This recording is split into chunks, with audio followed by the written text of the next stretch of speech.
Okay, so hello and welcome to the launch edition of SPAG Dialogue's Women's Series. I'm very excited to have this amazing panel over here with us.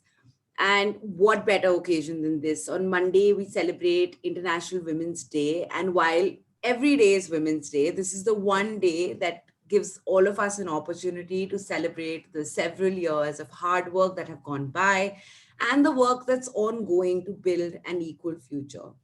So, presenting to you a room full of women, we believe that the first step to change is through conversation, and we are here to start one. This panel we have over here is filled with power women. But before I get to introducing the panel, I would like to bring in Shivani Gupta, who's our managing director, to introduce the series, and then we'll get started. Shivani, over to you. Thank you, Ignore. Thank you everyone for joining us here for this interesting conversation and a very warm welcome to you all. So the International Women Day, we celebrate empowered women of today. The UN theme this year is celebrating the women who have fought through the pandemic and have is shaping the new future and more equal future rather, I would say. So I think it is this gives an opportunity to bring to the fore the women of today, the women leaders who are going to be shaping the new equal future. Thank you all for joining us. SPHE Dialogue started last year with the whole theme of having the equal conversations, meaningful conversations with the thought leaders from different sectors.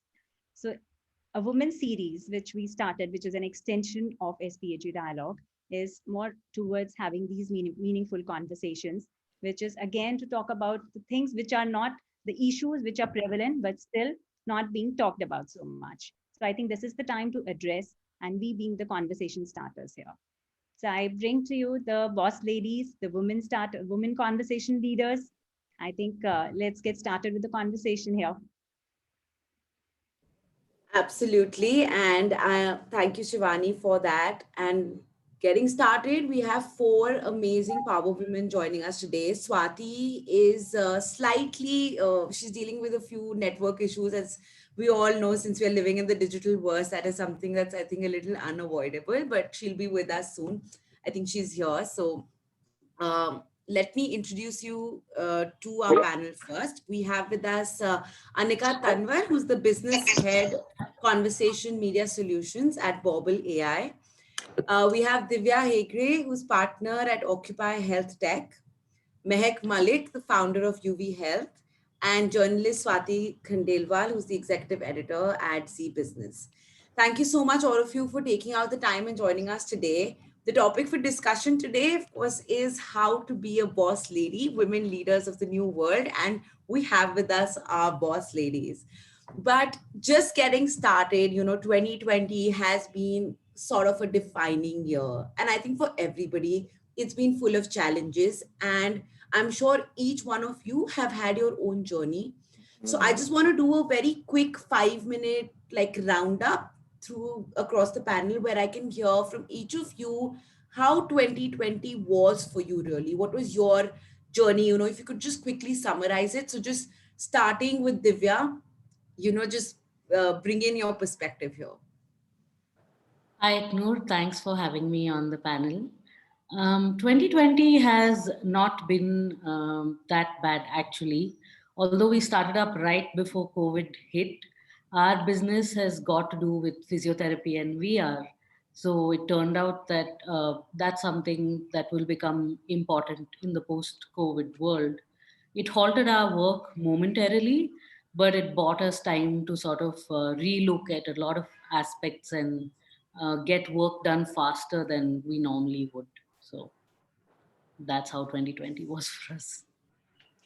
That's very interesting. Mehek, a quick roundup from you about how 2020 was. And I mean, we will jump into a discussion, but I really want to know from each of you first how 2020 was for you. Yeah, sure. Thanks again for having me. So I think my business is a COVID baby because I conceptualized and started and launched, the business during COVID. And COVID, in a way, also made the need for what I'm working on, which is chronic conditions, especially focusing on sexual and reproductive health, like even more important because with traditional healthcare systems working at capacity, there was a need for using digital healthcare models to meet the gap. And so, yeah, here we are today. We launched a month back, and all of this has happened during COVID. That's actually, I mean, this is something that I wanted to touch upon. While, of course, the fact that I want you guys to tell me about your journeys to 2020 is that, you know, everybody came with these plans in 2020 that we're going to do a lot of things, but how they evolved and the challenges that you faced along the way. And that's really what I want to know from you. And it's just so interesting that all of you have these exciting stories about launching your business and then the pandemic coming in. Anika, where does your story really set in the 2020 day? Sure, and thanks a lot, Iknoor, for having me on the panel. I think pretty much like many of you talked about,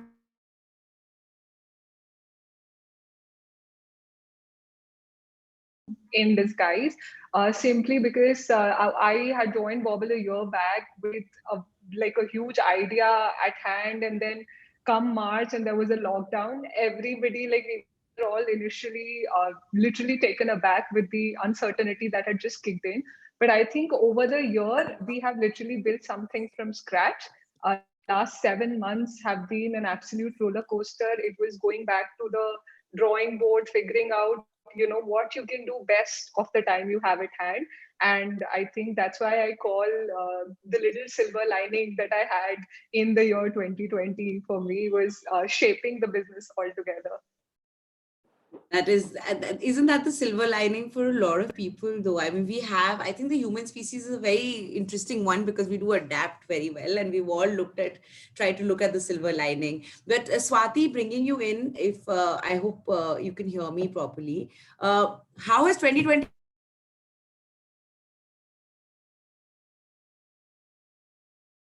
your experience through the year? Well, I think very well said, and it's true that we were essential, service, so to say, part of that. So for us, it was work as usual. It's just that the place kind of changed from being in the studios. We were in the house, but we were working 24/7. In fact, I thought we did get a lot of time to reflect and utilize our resources very optimally, and I think that is a big takeaway. Help us save a lot of costs and yet get our work done seamlessly, and that's, I think, is a brilliant adoption of technology and using it very effectively. So effectively, I think it's given us a chance to get out of our comfort zone, try something different, and eventually, of course, serve the purpose of reaching out to the maximum audience, and the purpose is the dissemination of news, and that really has stood out. The other bit, I think, is also just adding on a personal note. I got a lot of time to be the boss lady at home too, missing all through this mad, travel plans that we have. We are constantly out. So, to get a sense of how it is at home, to manage that with your work was, I think, a great rewarding experience for me. So I thoroughly enjoyed that period and made the best out of it. Hope. I think that sets the tone perfectly for the discussion we're really going to have, Swati, which is about how, how women have really navigated not just through this period, but in life in general, how we kind of navigate through our professional and personal lives. And of course, we have a few broad themes that we are going to be discussing. And this segment is going to be all about that. So I'm going to just hand this over to Shivani to kind of kick. You've definitely set the ground for it. Over to you, Shivani. Thanks. No, I think absolutely all the points that I heard right now really would want to talk about, and I'm sure the audience who've been sending us questions, it's quite evident that we are going to be having this interesting conversation. So yeah, of course, my first point over here, like all of you mentioned about the pandemic, and of course how you fought through and what have been the challenges you all have faced, or you would have seen many people facing. There have been a lot of women out there who have faced, apart from the workload, handling the added domestic responsibilities they've been facing. So because of that, I think a lot of women have also lost their jobs or had to give up on the jobs to kind of become the caregivers. So that has led to self-doubt somewhere, within that has set self-doubt in a lot of women. So how do you see that being handled, or what would be your take on it? What would you advise in terms of how to handle that or how to overcome that, and to kind of change the perspective towards it? So Divya, would you want to start on that? Sure. With self-doubt, Shivani, I think pandemic or not, a lot of us live with that. But pre-pandemic, the way I looked at it was actually a really good friend of mine once asked me, "What's the worst that can happen with anything that you do?" Right? So when you're struggling with self-doubt, if you can answer that, what's the worst? That almost always helps me with taking a braver step towards whatever I'm planning. And also this fear of, failing. If we just really take the negative connotation out of it and look at it as a learning. I know it sounds very textbookish, but once you really start applying it, it really starts working when you move away from I've failed to I've learned. And that's something I still often struggle with. And when the pandemic hit, in some ways I thought that women would finally have a chance to be equal because everyone's digital. But that's not the case. A lot of women doubled up as caregivers and workers, and it was a huge burden. Unfortunately, I cannot shed light on that because I do not have um, uh, like a family that I had to caregive for, but I have seen a lot of women struggle with that. And as an outsider, what I can say is really ask for help and reach out for help. It comes down to drawing boundaries. Again, within the Indian context, it's really hard to do that a lot of times.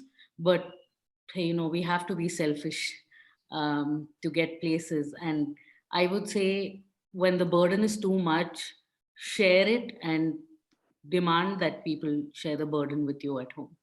That's absolutely right, Divya. And I think the point that you made about fear, I think more you handle that and more you, I think, write down your fears, which is what I think people should start doing that more often. And a lot of people feel that when once I embrace that fear, probably it will become more powerful.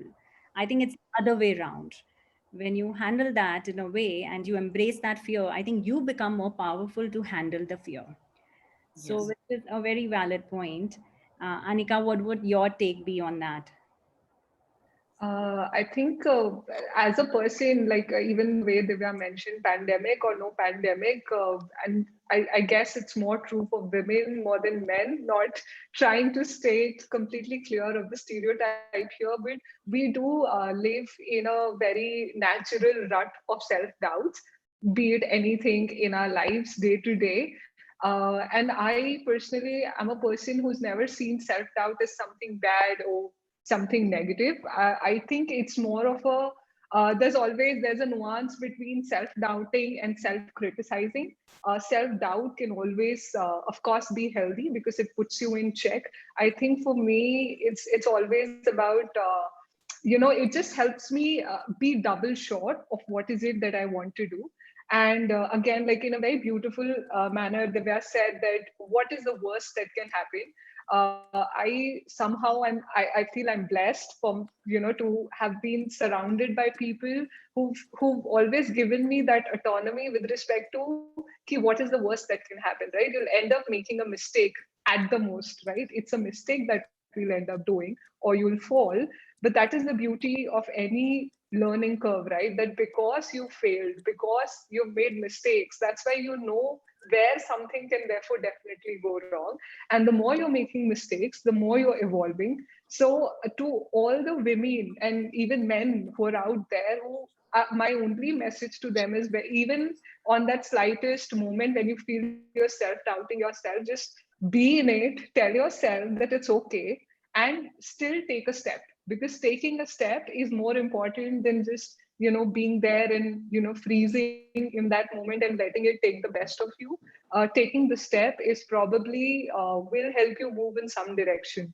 So for me, even if I go back to the example of what we did in 2020, like, I don't think the world, as humans, as species, any of us were even prepared to anticipate something like this that can happen, and it can just shake away everything that we feel is normal, the kind of lives we live, our entire perception of what do we need, what do we want. It changed everything. Like, the whole year I didn't really shop. I didn't know that loungewear can actually become such an important part of my life, and I don't need to shop for formals, or like, we didn't know this part of life existed. And I like, while of course pandemic did do bad to a great extent, it's left us with, I think, a beautiful milestone of a learning of what is the difference between need and want, and how best we can make of any gloomy situation we're put in, right? So for us, it was like, when everything closed, the businesses closed financially, we had to really, make the business more viable, sustainable. It was all about looking at the problem every day from different lenses. Even if I was in a self-doubt about, oh, am I right doing, or this is the right decision, it's always just keep on going is my message. Even with self-doubt, it's not unhealthy, it's healthy. And as long as it's putting you in that check, in that reflective mode, just channelize it in the right direction, which is just keep moving forward. I guess that is what I have to say. That's brilliant, Anika. I think there are a lot of interesting points that have come up in terms of the silver lining that you're talking about. And I think as a leader, and especially as a woman leader, for us it is important to set that tone for the next generation to understand and live up to the tough times, and how the challenging times can actually help you evolve yourself. Right, right. So that's definitely one. Mehek, what would yours say beyond that? Yeah, no, I think I kind of echo with a lot of points that have been discussed here in the room. Like Divya, I also, enjoy the freedom of being, independent and unmarried. And that means that I have very limited household responsibilities. But I think the way I look at it, I think the pandemic has probably given an opportunity to men to spend time at home and just experience the cognitive load that a woman has to go through when she's juggling her job and home at the same time, and how difficult that is. I mean, just drawing from the experiences of my colleagues who are married and have children from my previous role, like being an active participant in kids learning, because now they can both see that it's happening in front of them at home. So I think the pandemic has definitely given an opportunity for men and women, like, I mean, in a household, like, really sort of uh, become more involved and bringing more accountability as well, like in that sense. But having said that, I mean, women still are the primary caregivers, so that's sort of what is expected of them, right? And there is this expectation that you have to be perfect, and that just makes like us wanting to achieve that perfection. So I think one thing that I tell myself, and I have like a sticky up uh, um, on my desk, which just says like, done is better than perfect. I just want to get things done because I know that everything is iterative. And, the first version might not look great, but we learn from that and we'll kind of get better at it. So that's kind of what I live with on a day-to-day basis. Yeah. That's brilliant, Mehek. In fact, this reminds me of a very interesting quote by Anna Quindlam, if I'm not wrong. It says the hardest thing is, and the most amazing thing is to kind of let go of being perfect and to try and become yourself. I think this is exactly what you are trying to echo, which is one of the, I think, the motto that everybody should adapt to. Yeah. So, Swati, coming to you, what would your say be on this? Well, most of it is said, and I completely, echo the thoughts put out by my fellow panelists. The only thing that I would like to add is the fact that, of course, self-doubt is definitely, something that we need to take it in a very positive way, because that helps us realize that, we have to maybe work at things in a more constructive way. We need to know what we are doing. We have to be very good at it. I think it just gives us that cue to say, if there's a doubt, that means, okay, we probably are not very confident about it. And when we are not confident, maybe we don't know it as well. So the moment you realize that, that gives you that opportunity to delve deeper, get the, to the bottom of the stuff.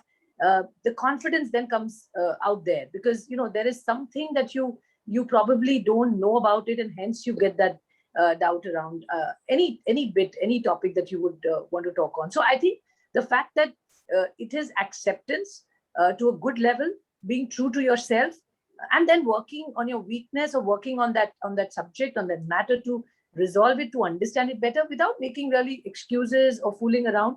I think it's good to be in self doubt and then work around figuring out why, and maybe get better at it. So for me, I think self doubt only gets you onto a better path than before, because then it makes you a better researched person. And I'm talking from the context of the business that I am in, that is journalism. So I when I know my stuff better, I think I do a better job at communicating it to the wider audience, and that is a responsible job in my mind. So I think you have to be the right mix of people who are straightforward, upfront with you, tell you on your face if you're right or wrong, and it's good to then work around that, and do your job well. That's very interesting. And I think I'm hoping that there are a lot of women out there who are listening to these inspirational stories and, your thought process. So I think the situation, what I gauge from this conversation right now, is the situation that where everybody is in some challenging situation, some way or the other. It's, I think, the perspective, the how you see with that, how you think, how you look at a situation, how you feel that you will be able to handle a situation. So it's again very well put across all the thoughts. um, Going on to the next conversation, I think more about the next generation that we would be, of course, joining the workforce soon or are already there in the workforce. And, I see that they are again suddenly in the middle of this pandemic. They had to undergo a lot of work from home issues, amidst the handling the stress at work and handling the stress at home. And how do you see this work from home situation? Is it more like a the like an added advantage, or is it a deterrent you feel for the growth of women or anybody as for that matter, in terms of, if we talk about even gender inequality, do you think it will be a deterrent to that, fighting the gender inequality? So can we start with Divya? Would you like to take up this? Sure. Um, it'll be better if we continue as is, and don't make changes, right? For example, with work from home, I know personally, could be my family or my friends or whoever, a lot of massive companies said work from home is not possible because data is, protected, and it's dangerous to have people work from home. The pandemic hits and everyone's okay with work from home. Companies are flexible. They're allowing you to work from, wherever.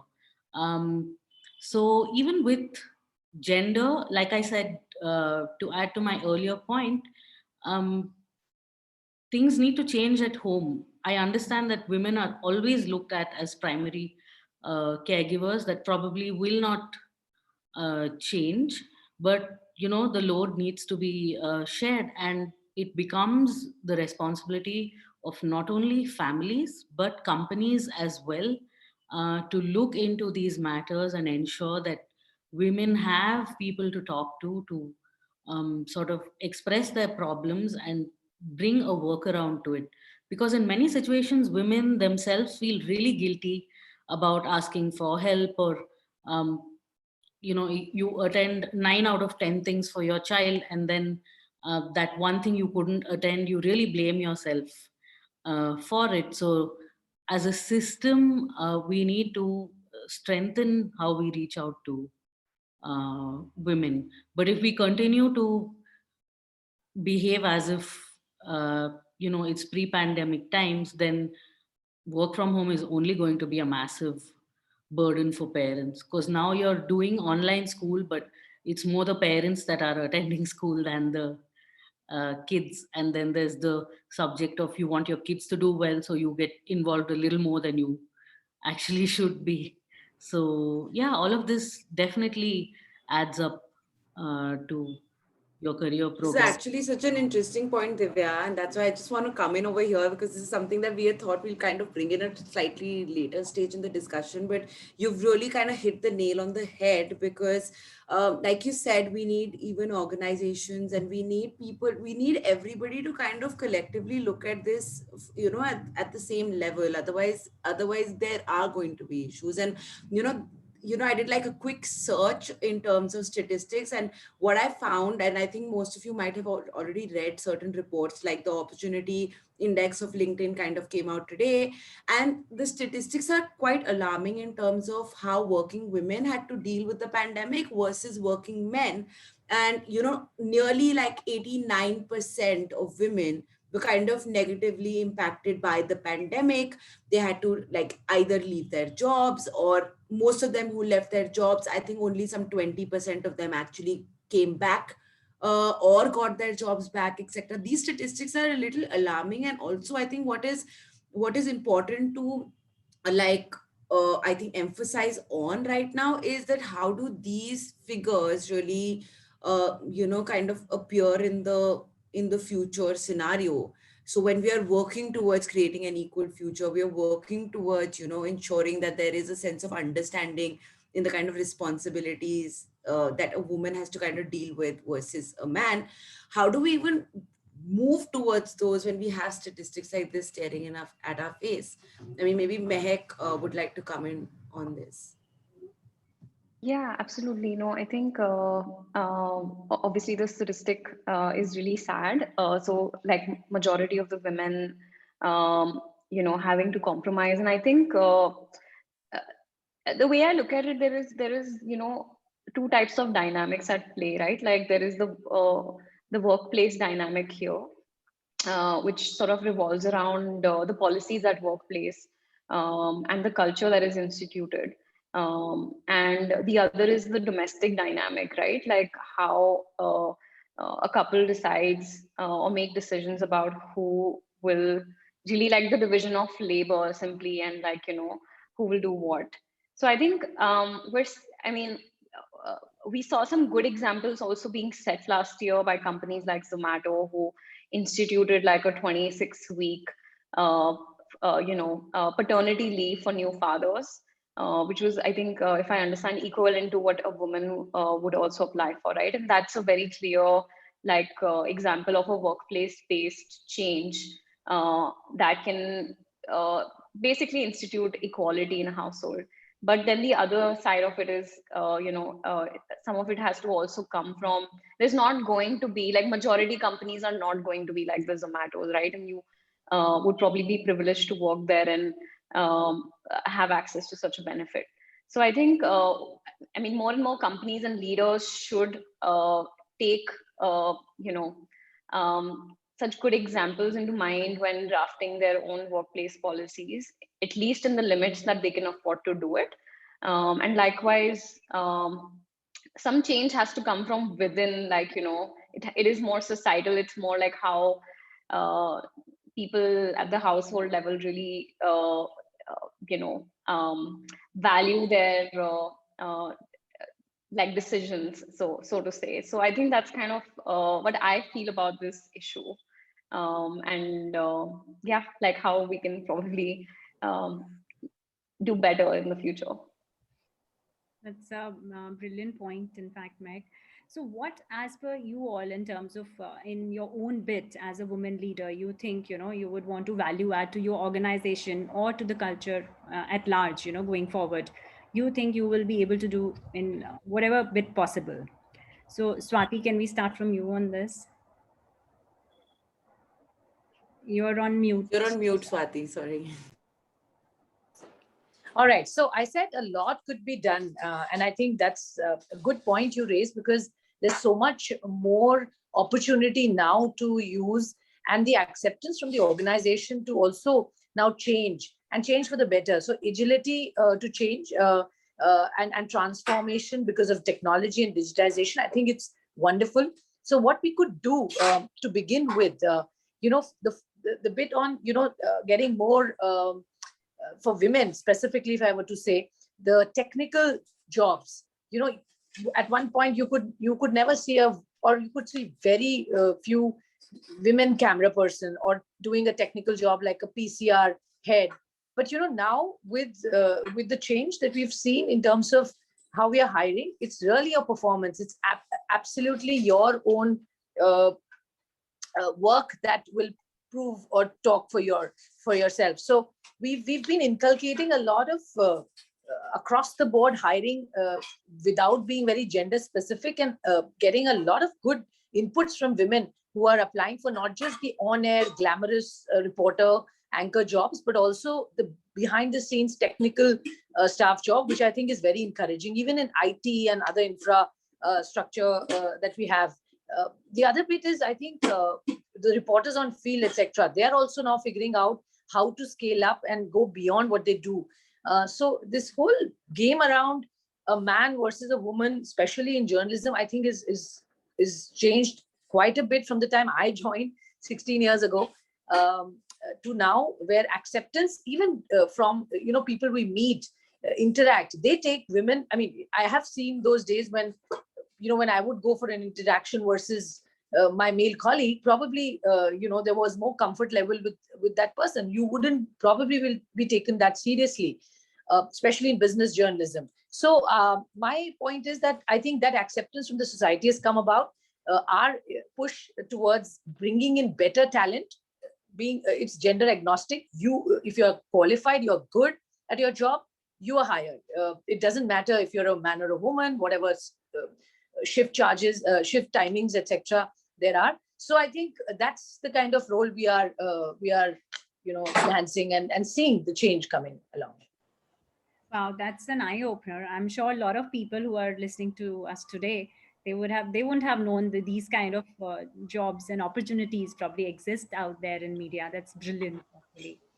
So, what about you, Divya? If if I'm coming to you in terms of your sector. Well, our sector is digital first to begin with. And truth be told, we've been remote a lot of times even before the pandemic. Because along with Occupy Health Tech, I also run a climate action NGO and another agency. So our team sits out of multiple places. So we're sort of used to remote coordination and all of that. So it didn't really, cause that many headaches for us during the pandemic to manage things remotely. But of course, for the women, it turned out to be a little more challenging. Like we said, we have to put systems in place. The way we worked is for the digital, you can work wherever you are.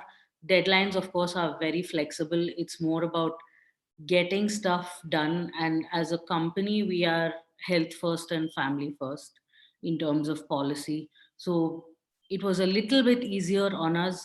But when it comes to the NGO, we do waste management. There's no working remotely over there. So we had to be on the field. But there were times when, some of us couldn't go home. We had to be isolating because of the nature of the work we do, waste collection and segregation. So we had to immediately put these sort of facilities in place, your weekly tests and your monthly tests, not allowing your family to see you sometimes. Now that's challenging, but when you are with your teammates and isolating, that becomes a little easier or bearable, so to speak. But specifically during the pandemic, the way we dealt with it is we said no cap on time off, whether it's mental health or physical health or whatever it is. Put family and health first, and we intend to continue the same system when things go back to normal, if they do as well.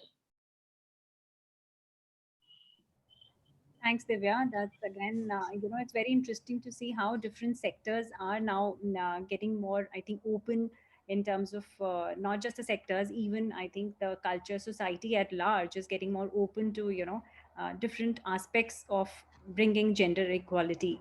So, and would you like to add something to it, Mehek and Anika? Because then after that, we'll get on to the lot of questions that we have to answer. So just looking at the time, so quickly, if you could give us your point of view. I'll start with Mehek. Yeah. So no, I think I think that sorry, the voice is echoing a little bit. Is it? No. So yeah, in my opinion, just good examples have to be said. Like I think as I was just thinking through everything that everyone was saying today, I think um, in my opinion, ours is a very small team. We weren't, we were very like sort of, we're in a place where right now, like we are like an iota, in the entire ecosystem. But even setting culture from day one is something that I've been thinking about, right? Like, how do I engender a positive, inclusive workspace? So that's one thing. And I think we need to like lead by example, and also uh, look at like we need the overall for the country to change, or like the larger ecosystem to change. I think we need good leaders and role models for entrepreneurs and business leaders, basically. So that's one. And I think while we're still talking, I feel like we're just still, talking about most of the urban millennial women who are in one or the other way still privileged. And we're not talking about women in rural India or women who much like, who were impacted not just at workplace, but in personal lives because of domestic violence, or, that went up with the pandemic and all that as well. So I feel like, it's very depressing to think of all that. But there are many like organizations that are taking activist role in helping these women. And I feel we're a country which we as a country get very easily influenced by like what's endorsed by celebrities. So in some ways that also comes into play in uh, like example setting and leadership. So yeah. Absolutely, very valid point, actually, Mehek. Anika, over to you. Yeah, I think again, I echo pretty much with everyone, and all major points covered, burning issues, I would say. And really, in alignment with what Mehek said, I think when we talk about equality or inclusion with respect to culture at workplaces, it really needs to uh, kind of begin at every aspect. And when I say aspect, we need to really now go beyond gender, beyond culture, beyond race, caste, everything. Like that's where truly, if we want to be inclusive, we have to think about each and every dimension of inclusivity and diversity. Like if I have to take my, the own example that we have at our workplace, like we have, while we're a startup and we're a fairly young startup, we still have people, who come with over 20, 25 years of experience. So we have a generational diversity as well. And I believe, like personally, culture of any culture, the cultural fabric of any organization is the most important fabric for it to be like a leading world class, become that number one company someday, and even kind of produce that kind of leadership, that kind of autonomy, inculcate autonomy in people. So essentially, yes, we've talked about all the points, and that yes, as a country itself, the kind of, it literally, when we talk about issues with respect to women, and like Mehak pointed out, not just urban millennial women, but the larger 70% of the Indian women who are still in the dark side of whatever we call not so much of a development. But we need to think from the perspective of, like, there needs to be a very significant behavioral shift. And for me personally, I feel education is the only platform that can make a very, very significant lasting impact, right? We learn from our surrounding, right? We've learned that women need to be given away after marriage, all these constructs of a so-called culture that have been it's been just going on since a long time, whether we don't really think does it make sense, or even changing of our last name. We look at our mothers, they're taking care, they're balancing work. Like my mom, I know she's the best example of balancing work and home, right? And there have been times I felt guilty that, I am not like my mom. I can't do both. I can only do one thing. I can only work. I cannot do household. But that's where essentially, the fact that if we have to literally start at ground level, wherein you have to stop literally making woman the primary caregiver, like Divya said, like literally at root level, start changing those behaviors, start changing what gender has anything to do at all with a person's choices, a person's lifestyle, a person's whatever journey, right? So on, so forth. And that's where I think education can play a significant role for me. Years of conditioning, no, and what you mentioned, and I just felt like I had to come in over here because it really is that it's years and years of conditioning, and like something that is so normalized, and we just made to believe that this is just how it is. But today I think that that conversation, at least towards change, has begun to a very, very large extent. Of course, the whole social media and digitization kind of helps in a way to propagate that conversation. But today there is an actual ask of people to have things like diversity and inclusion a part of their company policies. Otherwise, people don't want to work in companies that don't have a DNI policy, or people who do not have a certain culture. And I think that is just so important today. Actually, yes, very true. And I think even organizations and everybody, as in, whether it's a startup or a larger organization, everybody understands the importance of DNI, and everybody understands how critical it is, especially the women contributing. I think it kind of just ups the equity of the organization. Somehow it just changes the whole ball game altogether. So there have been, yes, and despite knowing that, I think there's still some hesitance. There is pay disparities, there is hesitance in hiring somebody who's probably just married or just got married or still to be married. Yes, those are the concerns and issues which will take time to kind of uproot from them from the society and from the culture. But there are a lot of other questions which I think Ignore will want to share. Ignore. Yes, we've been actually, I must say that even with registrations, we kind of had a lot of questions that came in. So I want to first jump into the questions that we got when people registered, because there were just so many. We've kind of filtered them a little bit just so that we can accommodate as many perspectives as we can. So I want to get into the first question that we got, which is, what advice do you have for young women who are ambitious, career oriented, while choosing a partner? Because when they're usually working and they're at the top, they're faced with a regressive outlook at home, where the woman is seen as a traditional homemaker and a family rearer first. And I think this is so in sync with what Shivani was also just saying right now. And I can see Swati smiling. Do you want to kind of just jump in and answer that question? I was interviewing SBI chairman at one point, Arundhati Bhattacharya. I asked her, that was my last question to her while I was finishing the business part of the interview, to say that, how do you handle, I mean, what does it take to become what you have become? And, you have a family and you have work, how do you manage and so on? She says, you need a support system, be it at home or at work. Without it, you can do nothing. So when someone is asking you how a career oriented or somebody who's passionate, who wants to make big in their career, and the life partner that they choose, I think it's a very good question.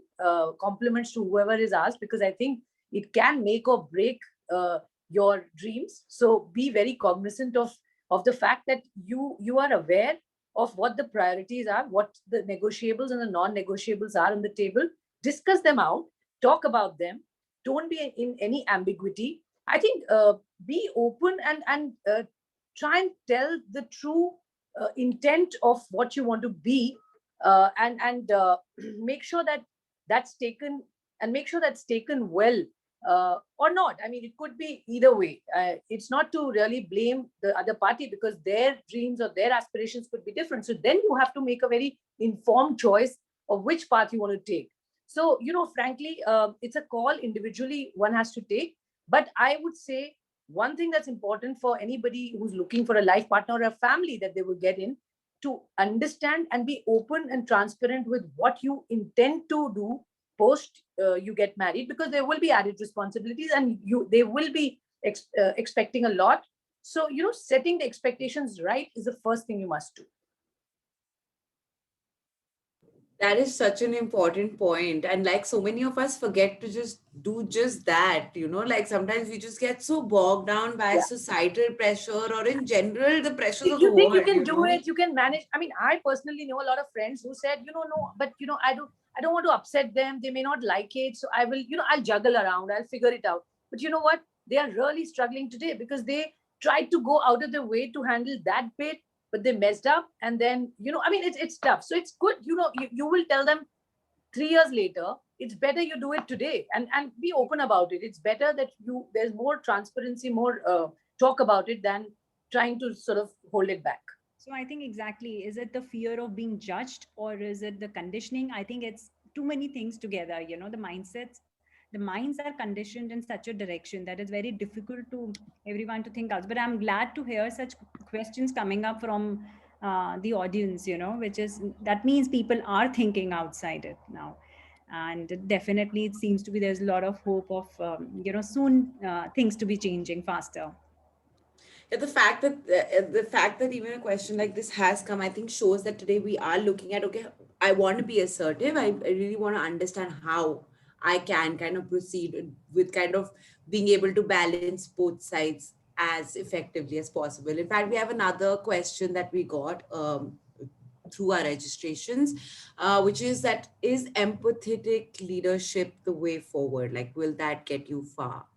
Who would like to answer that question? Divya, I'm gonna see whoever smiles at a question and then jump on there. So Divya, this one's on you.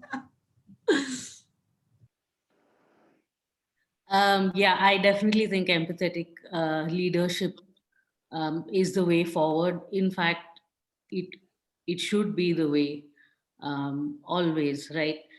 Think of the situation wherein the pandemic. If you don't show empathy at this time, and I'm not talking, let's not confuse sympathy and empathy, right? Leadership is required, because you cannot expect your employees or colleagues to be a stakeholder in your vision or your company if you're not able to accommodate them with what they're going through, right? The mission of a company is not just to sell products or services or to make money. Livelihoods depend on it, yes, but also the mission of a company needs to be to contribute to society. And now more than ever, we're realizing it. And to add to Mehik's point about what about the rural women, how are you going to go forward if 60% of India is not accounted for in your leadership? And we saw many tragic incidents happen during the pandemic, and we saw civil society, corporates, government come together to do something about it.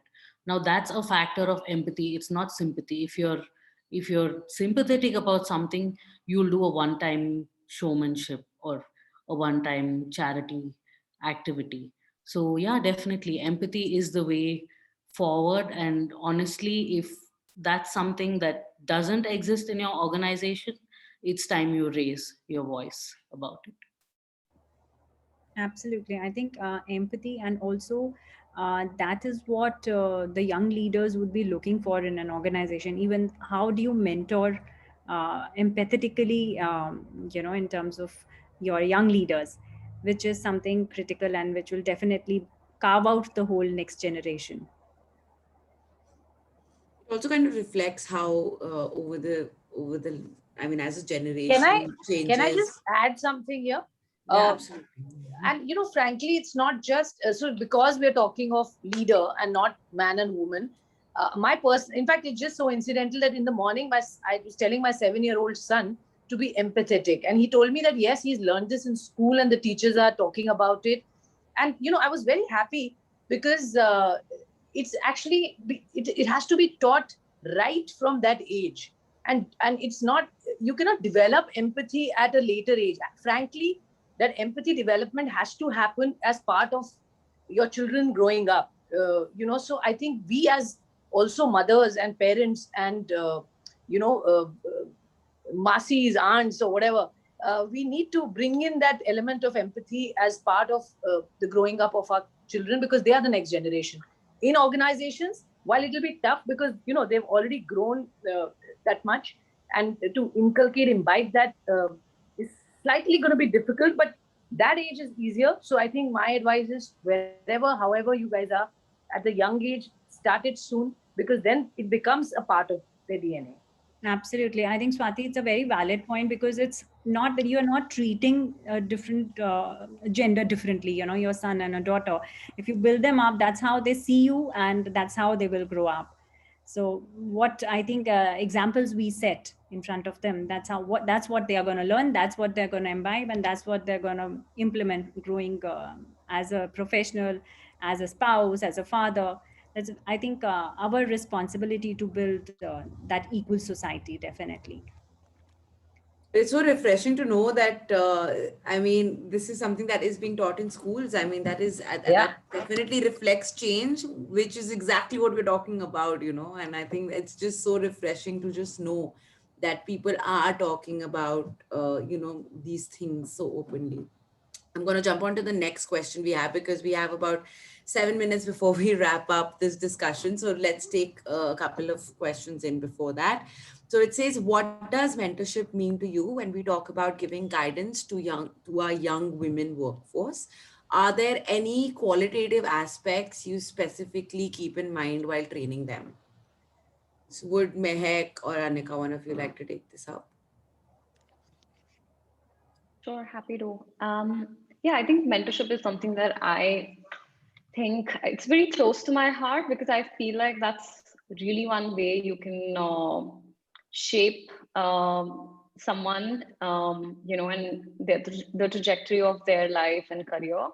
I personally, like, for me, I'm pretty open to whoever reaches out for guidance in whatever format.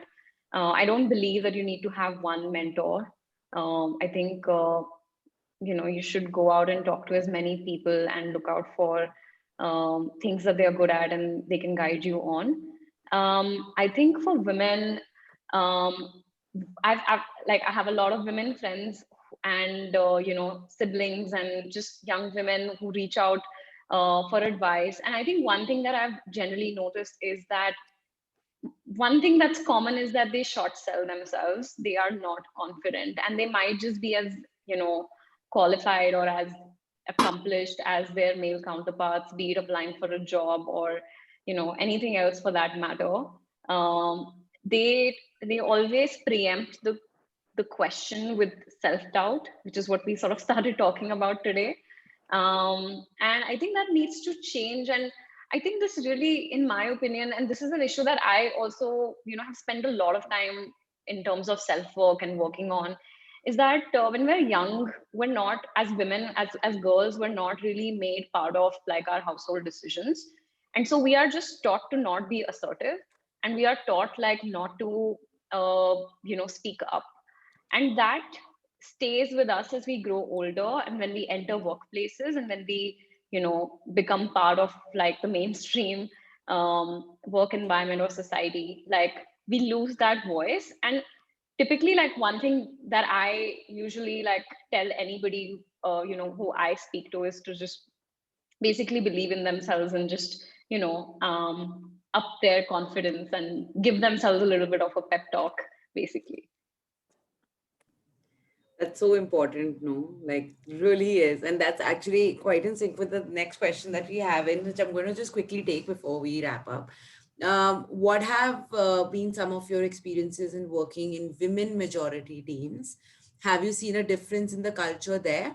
Do you readily believe in ensuring more representation when it comes to that? So, Anika, do you want to take that one up before we I kind of think wrap up? it just ended up being coincidental, is it? Because I had a team that had a major skew towards women. And there was a time when I was literally, funnily even asked in office that is this intentional, Anika? Are you hiring all women in your team?